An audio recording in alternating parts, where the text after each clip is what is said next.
and press the bell icon. எண்ணெய் விலைகள் பீப்பாய்க்கு $200 எட்டப் போகிறது. இஸ்ரேலுக்கான தூதுவரை ஸ்பெயின் நீக்கி இருக்கிறது. முழுவதுமாக ஹொர்முஸ்ல தாக்குதல்களை நடத்த நிறைய பேர் கேட்கறாங்க, ஏன் ஹூத்திஸ் இன்னும் தாக்குதலை நடத்தலன்னு. ஹூத்திஸ் இப்ப களத்துக்கு வர வேண்டிய தேவையே கிடையாது. ஏன்னா ஹொர்முஸ்ல இருந்து வெளியே வந்தா தான் ஹூத்திஸ் அட்டாக்கே பண்ணணும். ஹொர்முஸ்ல வரும்போதே அடிச்சிடறான் ஈரான் போது, அதுக்கு பிறகு கப்பல் வந்தா தான் அடிப்பான். அதனால கப்பல் வருகைக்கு வாய்ப்பே கிடையாது என்கிற அளவுக்கு ஈரான் தாக்குதல்களை நடத்துகிறது. அன்பிற்கினிய சகோதர சகோதரிகளே, நம் அனைவர் மீதும் ஏக இறைவனுடைய அமைதியும் கருணையும் உண்டாகட்டுமாக என்கிற உயரிய பிரார்த்தனைகளோடு பாலஸ்தீனத்தினுடைய காசா பகுதிகள் மீதான இஸ்ரேலிய ஆக்கிரமிப்பு இராணுவத்தினுடைய 2 ஆண்டுகால யுத்தங்கள் முடிவுக்கு வந்து இன்றோடு 152வது நாளாக இருக்கக்கூடிய இந்த தருணத்தில் மத்திய கிழக்குல ஒரு மாபெரும் யுத்தம் தற்போது நடைபெற்று வருகிறது. ஈரானுடைய பல மாகாணங்களிலும் பல மாநிலங்களிலும் மிக பாரிய அழிவுகரமான தாக்குதல்களை அமெரிக்க இஸ்ரேலிய ஆக்கிரமிப்பு இராணுவங்கள் நடத்தி வருகிற அதே நிலையில ஈரானுடைய இராணுவமும் இஸ்ரேலையும் அமெரிக்காவினுடைய இராணுவ தளங்களையும் இலக்கு வைத்து வளைகுடா நாடுகள் முழுவதும் தாக்குதல்களை அதிகப்படுத்திக் கொண்டே இருக்கிறது. இப்படி ஒரு மாபெரும் யுத்தம் தற்போது நடைபெற்று வருகிறது மத்திய கிழக்கு நாடுகளில். இந்த நிலையில என்னவெல்லாம் நடக்கிறது மத்திய கிழக்கில் என்கிற செய்திகளைத்தான் இந்த வீடியோவில் ஒரு அப்டேட்டட் நியூஸாக நம்ம பார்க்க இருக்கிறோம். ஏற்கனவே நம்ம கடந்த வீடியோவில் சொல்லியிருந்த ஒரு செய்தி நிறைய சகோதரர்கள் மீண்டும் மீண்டும் கேட்கிறாங்க.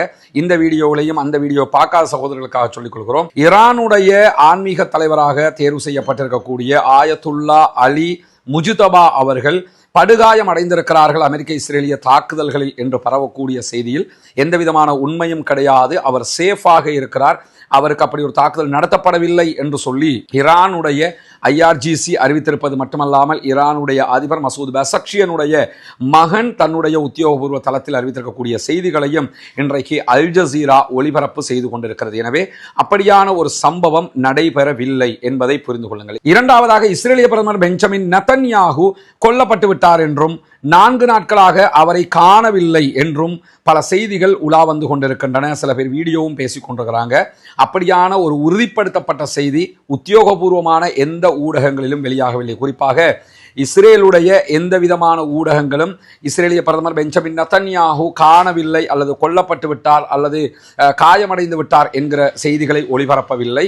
இஸ்ரேலுடைய நடுநிலையாக ஓரளவுக்கு செய்தியை சொல்லக்கூடிய ஹெரேட்ஸ் உள்ளிட்ட ஊடகங்கள் கூட இப்படியான ஒரு துணுக்கு செய்தியை கூட இதுவரைக்கும் வெளியிடவில்லை என்பதை புரிந்து கொள்ளுங்கள். அதை தாண்டி பெஞ்சமின் நெதன்யாகுவுக்கு அப்படி ஒரு நிலை ஏற்பட்டிருந்தால், எப்படி ஆயத்துல்லா அலி ஹாமனி கொல்லப்பட்ட உடனடியாக அந்த செய்தி ஒரு மாபெரும் செய்தியாக பல சர்வதேச ஊடகங்களில் இடம் பிடித்ததோ, அதைவிட வேகமாக பெஞ்சமின் நெதன்யாகுவுக்கு அப்படி ஒரு நிலை நடந்திருந்து அவர் கொல்லப்பட்டிருந்தால் அது எல்லா ஊடகங்களிலும் தலைப்புச் செய்தியாக மாறியிருக்கும் என்கிற சாதாரண லாஜிக்கையும் புரிந்து கொள்ளுங்கள். எனவே அப்படி ஒரு சம்பவம் இதுவரைக்கும் நடந்ததாக உறுதிப்படுத்தப்பட்ட எந்த ஊடகங்களும் செய்தி வெளியிடவில்லை. பரபரப்புக்காக சில பேர் சொல்லிக் கொண்டிருக்கிறார்கள், அது உண்மை இல்லை என்பதையும் புரிந்து கொள்ளுங்கள். இதை தாண்டி பெஞ்சமின் நெதன்யாகுவை 4 நாட்களாக காணவில்லை என்று சில சகோதரர்கள் பேசக்கூடிய காட்சிகளை எனக்கு அனுப்பியிருந்தாங்க, தலைப்புகளை அனுப்பியிருந்தாங்க. நான் தான் பார்த்திருந்தேன். அதை ஒன்று புரிஞ்சுக்கிறேங்க. நேற்றைய தினம் பீர்ஷேபா பகுதிகளில் ஈரானுடைய அட்டாக்ல ஏற்பட்டிருக்கக்கூடிய அழிவுகளை பார்ப்பதற்காக இஸ்ரேலிய பிரதமர் பெஞ்சமின் நெதன்யாகு சென்றிருந்தார் என்கிற செய்திகள் நேற்றே இஸ்ரேலி டைம், ஹெரேட்ஸ், இஸ்ரேலில் இருக்கக்கூடிய எடியோத் அஹ்ரோனோத் போன்ற ஹீப்ரு மொழி ஊடகங்களும் வெளியிட்டு இருந்தன. எனவே சில செய்திகள் உண்மையாக இருந்தால் அது மிக வேகமாகவே பரவிவிடும் என்கிற சாதாரண அடிப்படையை நம்ம புரிஞ்சுக்கிறோம். பெஞ்சமின் நெதன்யாகு தொடர்பாக உறுதிப்படுத்தப்பட்ட அவருடைய மரணம் தொடர்பான எந்த செய்திகளும் இதுவரை வெளியாகவில்லை என்கிற செய்திகளுக்கு மத்தியில் ஹார்முஸ் ஜலசந்தியில தொடர்ந்து கப்பல்கள் மேல அட்டாக் பண்ணி கொண்டிருக்கிறது ஈரானுடைய IRGC. ஏற்கனவே நமக்கு தெரியும், காசா வார் நடந்துகிட்டு இருக்கும் போது ரெட் சீல தான் முழுவதுமாக தாக்குதல்களை ஹவுத்திஸ் நடத்தி கொண்டிருந்தாங்க. அதுவே மிகப்பெரிய ஒரு இழப்பாக சர்வதேச நாடுகளுக்கு ஏற்பட்டிருந்த நிலையில இப்பொழுது முழுவதுமாக ஹொர்முஸ்ல தாக்குதல்களை நடத்த நிறைய பேர் கேட்கறாங்க, ஏன் ஹூத்திஸ் இன்னும் தாக்குதலை நடத்தலன்னு. ஹூத்திஸ் இப்ப களத்துக்கு வர வேண்டிய தேவையே கிடையாது. ஏன்னா ஹொர்முஸ்ல இருந்து வெளியே வந்தா தான் ஹூத்திஸ் அட்டாக்கே பண்ணணும். ஹொர்முஸ்ல வரும்போதே அடிச்சிடறான் ஈரான் போது, அதுக்கு பிறகு கப்பல் வந்தா தான் அடிப்பான். அதனால கப்பல் வருகைக்கு வாய்ப்பே கிடையாது என்கிற அளவுக்கு ஈரான் தாக்குதல்களை நடத்துகிறது. நேற்றைய தினம் இலங்கையினுடைய அதிபர் அனுரகுமார் திசாநாயக்கா அவர்கள் பேசிய ஒரு பேச்சை கூட நீங்க பார்த்திருப்பீங்க. அவருடைய சிங்கள மொழியில ஒளிபரப்பான செய்தி அது. அதுல அவர் என்ன சொல்றாருன்னு கேட்டா, எண்ணெய் கம்பெனிகள் எந்த கம்பெனிகளோடையும் நான் டீல் வச்சில்லை, எனக்கு எந்த டீலும் கிடையாது. இன்னும் சொல்ல போனால் இந்த யுத்தம் இன்னும் ஒரு 2 மாதங்கள் நடக்குமாக இருந்தால் மாபெரும் பெட்ரோலியம் கிரைசிஸ் ஒன்றுக்கு நம்ம தள்ளப்பட்டுருவோம். அதாவது சர்வதேச பூகோள அரசியலை மிக தெளிவாக புரிந்து கொண்ட ஒரு வார்த்தையாக அதை நம்ம பார்க்க முடியும். ஒரு நாட்டினுடைய அதிபராக அவர் அந்த செய்திகளை அழகாக சொல்றாரு. இந்த யுத்தம் உடனே நிக்கலன்னா ஒரு பெரிய பெட்ரோலியம் கிரைசிஸ் ஏற்படும். அப்போ பெட்ரோல் கியூ ஏற்பட்டுவிடும், நிறைய பிரச்சனைகள் ஏற்படும், விலை உயர்வு எல்லாம் நடந்துடும். இது எது நடந்தாலும் அது என்னுடைய பலவீனத்தால் நடக்கிறது கிடையாதுங்கிறத புரிஞ்சுக்கிறங்க. இந்த யுத்தத்தினால் அப்படி ஒரு அழிவை நம்ம சந்திப்போம் என்கிற அச்சம் இருக்கிறது. ஏன்னா இப்போ நடக்கக்கூடிய எல்லா யுத்தமும் நவீன தொழில்நுட்பங்களுடன் கூடிய ஒரு மாபெரும் யுத்தமாக இருக்கிறது என்று ஒரு நீண்ட நெடிய உரையில் அவர் அதை தெளிவாக பேசிய காட்சிகளை நம்ம புரிந்து கொள்ள முடிந்தது. ஏன்னா ஹொர்முஸ் ஜலசந்தி தற்போது மூடப்பட்டிருக்கிறதுனால இந்த ஆபத்து இருக்கிறது. இப்படியான சூழலில் தான் ஹொர்முஸ்ல வரக்கூடிய எண்ணெய் டேங்கர்கள் எல்லாம் நாங்கள் பாதுகாப்போம், நாங்கள் கூட்டிக்கிட்டு வருவோம், நாங்கள் தூக்கிட்டு வருவோம் என்றெல்லாம் வளம மாதிரி கம்பி கட்டுற கதையெல்லாம் அமெரிக்க அதிபர் டொனால்ட் ட்ரம்ப் சொல்லிக் கொண்டிருந்தார். அதை சொல்லும் போது சில பேருக்கு சந்தோஷம், புடியோ ஈரானை காலி பண்ணிட்டா போதுமானதுன்னு இருப்பாங்க. அல்லாஹ்வுடைய உதவியில ஈரானியர்கள் ஆக்கிரமிப்பாளர்களுக்கு எதிராக சிம்ம சொப்பனமாக பதில் கொடுத்து கொண்டே இருக்கிறார்கள். ஈரானுடைய ஆட்சி இன்னும் ஆட்டம் காணவே இல்லை. அவர்களிடம் சரண்டர் ஆகி நம்ம யுத்தத்தை நிறுத்துவோம் என்று அமெரிக்கா கேட்கிறது, முடியாது என்று சொல்லிவிட்டார்கள். எல்லாத்தையும் தாண்டி நோன்பு காலத்தில் ஒரு 2 வீக் நிறுத்திக்கிறோமா என்று சொல்லி இப்பொழுது பெஞ்சமின் நெத்தன்யாஹு கேட்டுக்கிட்டு இருக்கிறாரு. அதுக்கு முடியாதுன்ட்டாங்க. அவ்வளவு பாசம் முஸ்லிம்களோட நோன்பு காலத்தில் இந்த தாக்குதலை நிறுத்தணும்னு பெஞ்சமின் நெத்தன்யாஹு கேட்டுக்கிட்டு இருக்கிறாரு. ஏன்னா நோன்பு முஸ்லீம்கள்லாம் நோன்பு பிடிக்கணுமா, பெருநாள் கொண்டாடணுமா? அண்டா காசாவில் 2 வருஷம் அட்டாக் பண்ணும்போது அவங்க நோன்பு பிடிக்கணுங்கிறது தெரியலையா? அவங்க சாப்பிடணுங்கிறது தெரியலையா? என்ன ஆயுத பற்றாக்குறை. இப்போ இந்த மாதிரி ஒரு கேப்ல ஒரு சீஸ்ஃபயரை கொண்டு வந்து ஆயுதத்தை இறக்கிக்கிறோங்கிறதுக்காக சொல்றாங்க. அதை புரிஞ்சுக்கிட்டு தான் ஈரான் அதுக்கு முடியாதுன்ட்டாங்க. இன்றைக்கு தாய்லாந்தினுடைய எண்ணெய் கப்பல் ஒன்று ஹர்முஸ் ஜலசந்தியை தாண்டி போகும்போது அதன் மீது IRGC தாக்குதல் நடத்தி இருக்கிறது. அது தாய்லாந்தினுடைய சொந்தமான ஒரு கப்பலாக இருந்தாலும் அமெரிக்க இஸ்ரேலிய ஆதரவு பெற்ற கப்பலுங்கிறதுனால இந்த அட்டாக் நடைபெற்றிருக்கிறது. கிட்டத்தட்ட 20 பணியாளர்கள் அதிலிருந்து மீட்கப்பட்டிருக்கிறார்கள். டேங்கர் தீப்பிடித்து எரிந்து கொண்டிருக்கிறது, மீட்க முடியாமல் போய்விடும் என்கிறது தாய்லாந்தினுடைய அரசு தரப்பு செய்திகள். எனவே தாய்லாந்து டேங்கருக்கு தாக்குதல் நடத்தப்பட்டிருக்கிறது ஹர்முஸ் ஜலசந்தியில். அதுக்கு அடுத்ததாக ஓமானுடைய வடக்கு பகுதிகளில் சரக்கு கப்பல் ஒன்றின் மீது இன்றைக்கு தாக்குதல் நடத்தப்பட்டிருக்கிறது. ஹர்முஸ் ஜலசந்தியில இருந்து அந்த பகுதியாக நகர்ந்த அந்த கப்பல் மீது தான் இந்த தாக்குதல் நடத்தப்பட்டிருக்கிறது. நீங்கள் நகரக்கூடாது என்கிற எச்சரிக்கையை நாங்கள் சொல்லியும் அதை மீறி அவர்கள் செய்தார்கள். எனவே நாங்கள் இந்த தாக்குதலை நடத்தியிருக்கிறோம் என்று 2வது கப்பல் ஓமான் வளைகுடாவில் தாக்குதலுக்குள்ளாகி. 3வதாக இன்றைக்கு இஸ்ரேலுக்கு சொந்தமான லைபீரிய கொடியோடு பயணித்த எக்ஸ்பிரஸ் ரோம் என்கிற கப்பல் ஈரானுடைய ஏவுகணைகளால் தகர்க்கப்பட்டிருக்கிறது. அந்த கப்பலும் தீப்பிடித்து எரிந்து கொண்டிருக்கிறது. இந்த கப்பல்கள் எல்லாமே அதாவது இஸ்ரேல் அமெரிக்காவுக்கு நெருக்கமான கப்பல்கள். அதனால தான் அந்த தாக்குதல்கள் நடத்துறாங்க. நீ யுத்தத்தை நிறுத்தணும், இல்லைன்னு சொல்லி சொன்னா இந்த கப்பல் எதையுமே போக விட மாட்டேங்கிறது தான் ஈரானுடைய நிலைப்பாடு. அதை தாண்டி ஒரு சில மணி நேரங்களுக்கு முன்பதாக மௌரி நாரி என்கிற ஒரு கொள்கலன் கப்பல் மீதும் தாக்குதல்களை நடத்தி ஈரானுடைய விமானங்கள் கப்பலை அழித்திருக்கிறது. இது ஈரானுடைய ஆளில்லா விமான தாக்குதல் கிடையாது, நேரடி விமான தாக்குதல். F-14 வகையான விமானத்தில் போய் இந்த மௌரி நாரி என்கிற கொள்கலன் கப்பலை நாங்கள் தாக்கி அழிச்சிருக்கிறோம் என்கிற செய்திகளை IRGC வெளியிட்டிருக்க. மொத்தத்தில் இன்னைக்கு மட்டும் மாபெரும் 4 எண்ணெய் டேங்கர்களை அழித்திருக்கிறது IRGC. இது உலக அளவில் பெரிய ஒரு கிரைசிஸை உண்டாக்கி கொண்டிருக்கிறது. உலக நாடுகள் எல்லாம் தவிக்கக்கூடிய ஒரு நிலை உருவாகிறது. அமெரிக்காவை தங்கி நின்று அமெரிக்கா சொன்னா எல்லாம் சரின்னு இருந்தவனுக்கு இப்ப அமெரிக்காவால் தான் நம்ம எல்லாம் அழிய போகிறோம் என்கிற அளவுக்கு நிலைமை மாறிக்கொண்டு ஒரு ஆபத்தான நிலையை சென்று கொண்டிருக்கக்கூடிய காட்சியை நம்ம பார்க்க முடியும். மீண்டும் IRGC இன்றைக்கு விடுத்திருக்கக்கூடிய அறிவிப்புல எண்ணெய் விலைகள் பீப்பாய்க்கு $200 எட்ட போகிறது. $80 வரைக்கும் உயர்ந்தது, இன்னைக்கு $90 வரைக்கும் வந்துருச்சு ஒரு பேரல். இப்பொழுது அது $200 வரைக்கும் வரும். வந்தா அமெரிக்காவாலே தாங்க முடியாது. அமெரிக்காட்ட எண்ணெய் கையிருப்பு இருக்கிறது. கிட்டத்தட்ட 42 கோடி எண்ணெய் பீப்பாய்கள் அவர்கள் தங்களிடத்தில் சேமித்து வைத்திருக்கிறார்கள் என்று சொல்லப்படுகிறது. இந்த 42.5 கோடி எண்ணெய் பீப்பாய்கள் இருந்தாலும் எண்ணெய் கிரைசிஸ் ஒன்று வந்துருச்சுன்னு சொன்னா அமெரிக்காவுக்கு ஒரு நாளைக்கு மொத்த அமெரிக்காவுக்கும் கிட்டத்தட்ட 4 கோடி பேரல்கள் தேவைப்படுகிறது என்று சொல்லப்படுகிறது புள்ளி விவர பிரகாரம். எனவே அவர்களுக்கே ஒரு மாசம் தான் தாக்கு பிடிக்க முடியும். இப்ப எல்லா நாடுகளும் என்ன பண்றாங்கன்னா தங்கிட்ட இருக்கக்கூடிய சேமிப்புகளை ஆல்ரெடி எடுத்து சேமிச்சு வச்சிருப்பாங்கல்ல, அதைத்தான் மக்களுக்கு இஷ்யூ பண்ணி கொண்டிருக்கிறாங்க. அடுத்ததாக வரக்கூடிய எல்லாமே பெட்ரோல் டீசல் விலைகள் எல்லாம் உயரப்போகிறது. இப்படி உயரும் போது எந்த அளவுக்கு உயரும்னா ஒரு பேரல் வந்து $200 போகும். $200 ஒரு பேரல் எல்லாம் போச்சுன்னு சொன்னா ஸ்ரீலங்கால 1 லிட்டர் பெட்ரோலே $4000 போகும். அதை தாண்டி போனாலும் ஆச்சரியப்படுறதுக்கு இல்லை, 10,000 ரூபாய் வரைக்கும் போனாலும் ஆச்சரியப்படுறதுக்கு இல்லை. தங்கத்தை விட விலை உயர்ந்ததாக பெட்ரோல் மாறிவிடும் என்கிற ஒரு அச்சம் இருக்கக்கூடிய சூழலில் தான் இன்றைக்கு ஈரானுடைய IRGC-யினுடைய ஊடக பிரிவாக செயல்படுகிற ஹாத்தமல் அன்பியா ராணுவ பிரிவினுடைய கட்டளை தலைமையகம் இந்த அறிவிப்பை செய்திருப்பது மட்டுமல்லாமல் இன்னைக்கு இன்னொரு செய்தியை சொல்றாங்க. இதுவரைக்கும் நாங்கள் டிஃபென்ஸ் அட்டாக் தான் பண்ணிக்கிட்டு இருக்கிறோம், எங்க மேல அட்டாக் பண்ணினதுக்கு நாங்கள் பதிலடி தாக்குதல் நடத்துறோம், ஆனால் இனிமேல் நாங்கள் நேரடி தாக்குதலை நடத்த போகிறோம் என்று ஈரான் அறிவித்திருக்கிறது. இதுவரைக்கும் தற்காப்பு தாக்குதல்கள், அவங்க மேல 10 ஏவுகணை வந்தா இவங்க 10 ஏவுகணை அடிப்பாங்க. இதுதான் இவ்வளவு காலமா இந்த யுத்தம் ஆரம்பிச்சதுல இருந்து 2 வீக்காக ஈரான் செய்து வந்தது.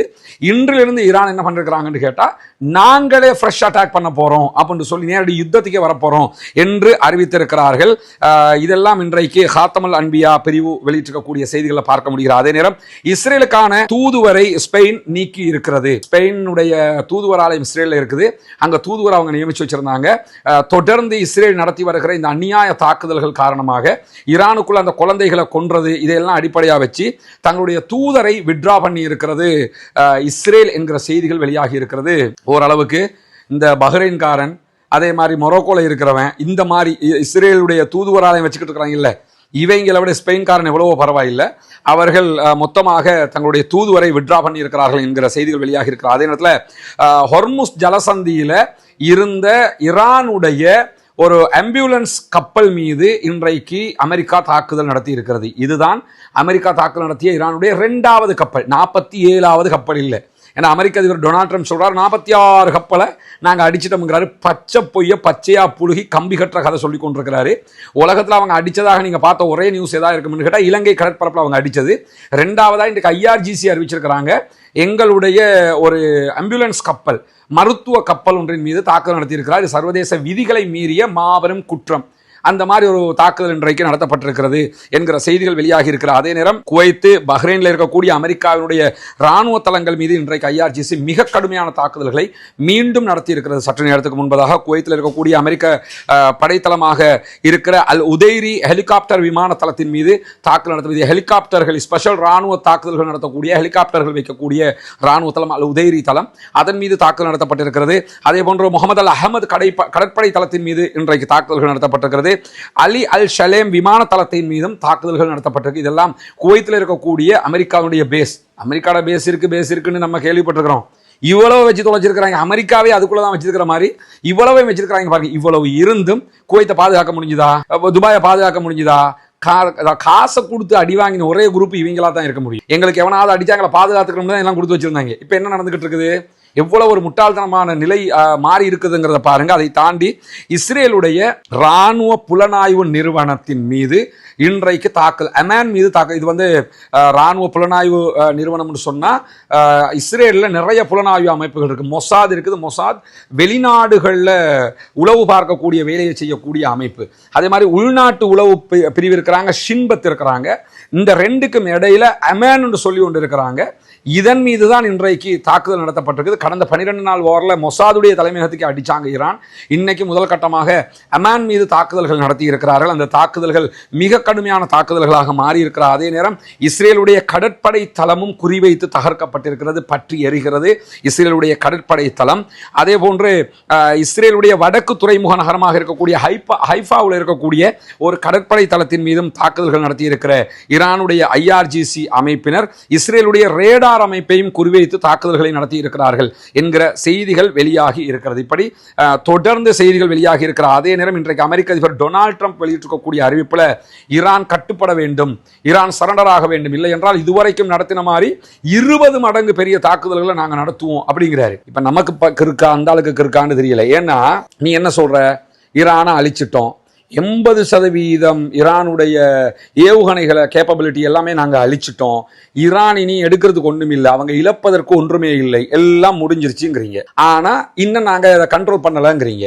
2வது என்ன சொல்றீங்கன்னா, நம்ம சமாதானம் ஆகிக்கிறோம், வாங்க சண்டையெல்லாம் இருக்கு, யுத்தத்தை நிறுத்துவோம்ங்கிறீங்க. இப்போ யுத்தத்தை நிறுத்துவோம்னு பேசுறீங்கன்னு சொன்னால் அவன்கிட்ட போய் கேட்குறீங்க, நீங்கள் தான் அழிச்சிட்டீங்கன்னா அவன்கிட்ட போய் கேட்க தேவையில்லை, உங்க நாடுண்டு ஆயிரும்ல, நீங்க ஆக்கிரமிச்சிட்டீங்கன்னு ஆயிரும்ல, அப்ப ஏன் அவன்கிட்ட போய் கெஞ்சிக்கிட்டு இருக்கிறீங்க?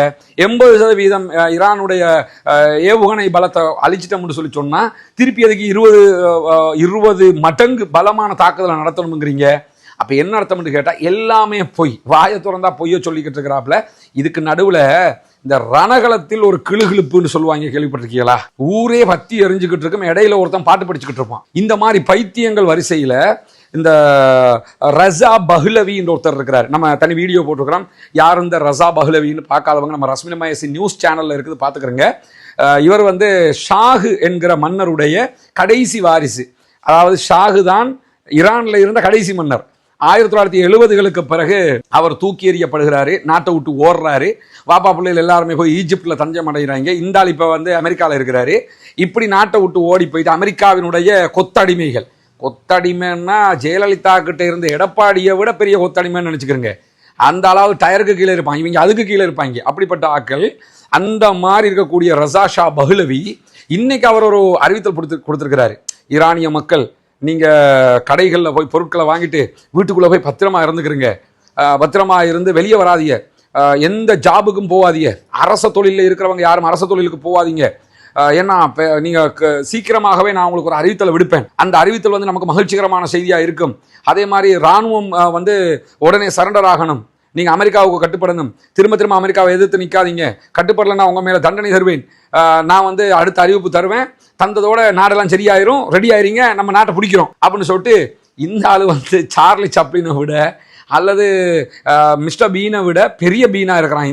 இந்த ஆள்ல தொல்லை இடையில தாங்க முடியாம இருக்கணும்னா இந்த மாதிரி எப்படியாவது நம்ம திருப்பி வந்து நான் ஜனாதிபதி இந்த மாதிரி வந்துக்கிறோம்னு சொல்லி அந்த ஆளுடைய பிரச்சனை. அவன் டொனால்ட் ட்ரம்பை வந்து தடுமாறிக்கிட்டு இருக்கான், என்னடா பண்றதுன்னு தெரியாம. அப்படி இருக்கும்போது நீங்கள் பத்திரமாக இருங்க, நான் வரப்போகிறேன். இவர் நினைச்சுக்கிட்டு இருக்கிற அந்த ஆயத்துல்லா அலி ஹொமைனி இப்படித்தான் இவருடைய தகப்பனாருடைய ஆட்சியை கவுத்துட்டு பிரான்ஸ்ல இருந்து வந்து இறங்கினாரு. அது மாதிரி இப்ப இருக்கிற ஆட்சியை மசூத் பெசக்ஷியன் எல்லாரையும் கவுத்து போட்டு இவர் வந்து இறங்கணும்னு நினைச்சுக்கிட்டு இருக்கிறாரு. இவங்க யாரும் எதிர்பார்க்காத ட்விஸ்ட் தான் வந்து முஜிதபா அவர்கள் புதிய ஆன்மீக தலைவராக தேர்வு செய்யப்பட்டது. எனவே ஆளுக்கு ஆசைப்பட்டுக்கிட்டு இருக்கிறாங்க.